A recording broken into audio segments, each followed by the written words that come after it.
Hello my quilting friends, my name is Leah J and I am at Hart Square. This is my favorite day of the year and I want to share a few highlights from the day hand quilting in a cabin built I think around 1840.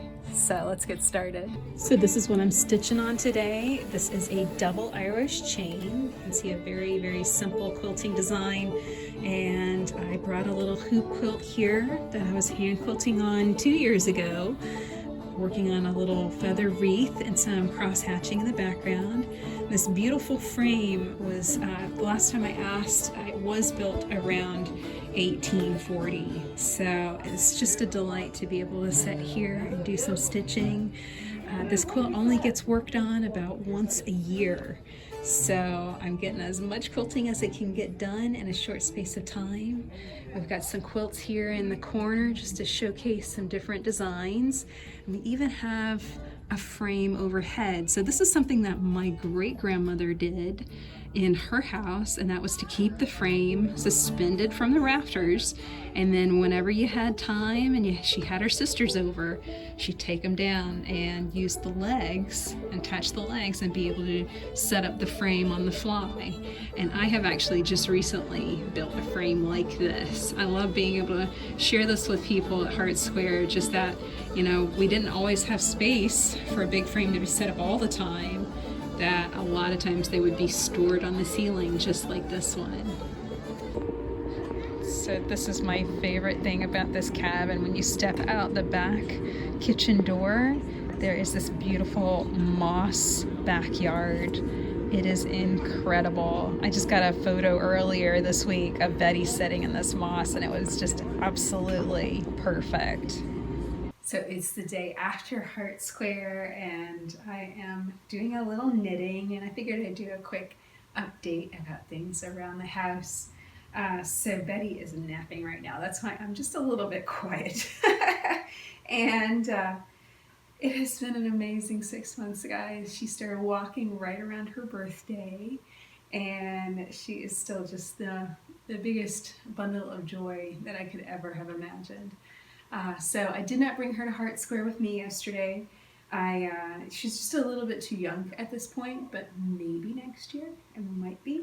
I can say that I really hope that more quilters come next year, and if you have any desire to come and hand quilt with me in the cabin built in 1840, then think about it for next year. There's definitely some space. You know, I don't know whether it's COVID or just people aging out, but none of the quilters that used to come have been showing up, so I would really love some help with that. And right now, what am I doing? I am working on some peppermint pants for Betty. This is upside down. You can kind of use your imagination. Striped peppermint pants, and they have turned out really good. I just wanted a quick and easy project that I could work on, and I'm really delighted by how these came out. And I have been knitting lately a lot and crocheting with this Feels Like Butter yarn. It's from Lion Brand. I love it. It is so soft, and it is like almost a chenille, and it washes really well. I oftentimes forget and throw my hand knits into the wash machine, so I need something that's not going to just immediately felt or beard or do something weird. So yeah, I love this yarn. So a few other updates. It's been a while since I did a podcast. So we have got our quilting caddies back, and this one's all ready to go. I've kind of wrapped it up ready for shipping, but we've got our neodymium donut magnet here on the front, and I like to protect those with a little bubble wrap. And then I'm including some very small scissors, pens, and cheater needles. Those are all wrapped up, and you can see all the nice loops to hold your tools on the inside and the outside. These came out great. I've learned so much about leathercraft in the last couple of months, guys. I learned a lot about woodworking too, because I needed to cut these wooden bases, and I have a new scar on my wrist now. Kind of looks like I got bit by a zombie, but I was trying to cut these out myself with a hole saw, and the hole saw got jammed, and I jerked it out, and I kind of bit myself with it. So I have since found these on, I found a guy that will cut them for me on eBay instead, and I stain them myself. So yeah, learning curve, but not sorry. You know, it's just part of, it's part of woodworking. It's part of leathercraft to just kind of learn how all this stuff works. As far as tutorials, I have two big new machines that I am getting used to right now.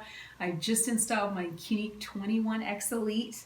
I expanded my long arm by another 2 feet, so it's a total of 12 feet long, and I love it. I love being able to quilt a king size quilt all, you know, right across the frame. It's just so much easier to work with. I still need to update my leaders, so I have 136-inch wide leaders. I'm going to sew those, so I'll do a tutorial on red snappers from the beginning. I've been getting that request a lot. And then I also have a Unique 19X Elite to put on my hoop frame. I have finally decided that yes, it's time to upgrade what I was working on with the hoop frame. I want to put a long arm on it, I want to put QCT on it. Yeah, and QCT moving forward is my focus because I'm using software with my laser cutter, which I'm using the laser cutter to cut out the leather for my caddies. The softwares that operate QCT and my laser cutting software, they're not similar, but they kind of produce and run off SVG files, which are similar files, and it's helping me learn more about how all of this stuff works. And so I'm extremely fascinated by it. So I'm kind of digging into this and learning more about design on that side of things, and cutting out something out of leather and then quilting it.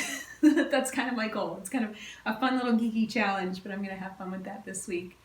You can probably tell from my voice, I'm just a little stuffy. I caught a cold at Hart Square and kind of feeling a little under the weather, and Betty is too, but we're going to play this day by ear and hopefully have some fun together. I am almost done with these peppermint pants, so I hope you enjoyed this little update about things around the house. I'm working on new design videos as well, lots of creative play, and as always, learning more about long arm and free motion quilting, all of the things, you know, sitting and hand stitching really made me feel gratitude for all of the different facets of our craft. There's not just one way to do things anymore. There are dozens and dozens and dozens of ways to do things. And I have a beautiful new art quilt that I'm working on, and I might share some videos with it. It's going to be a gift for someone in my family, so I'm hoping that I can get that going in the next couple of weeks, and I'll share some videos on that too. So I hope that you enjoyed this little update video podcast and joining me at Hart Square. If you feel like coming and hand quilting with me, I would love to see you there next year. Hart Square Festival is the 4th Saturday in October, and all of the time that it has been put on, it has never rained the day of. It's rained up to it, but it's never rained the day of. We had such gorgeous weather, guys. It was absolutely perfect. Could not have asked for a better day. So I hope that you're having a wonderful quilting week, and until next time, let's go quilt or knit.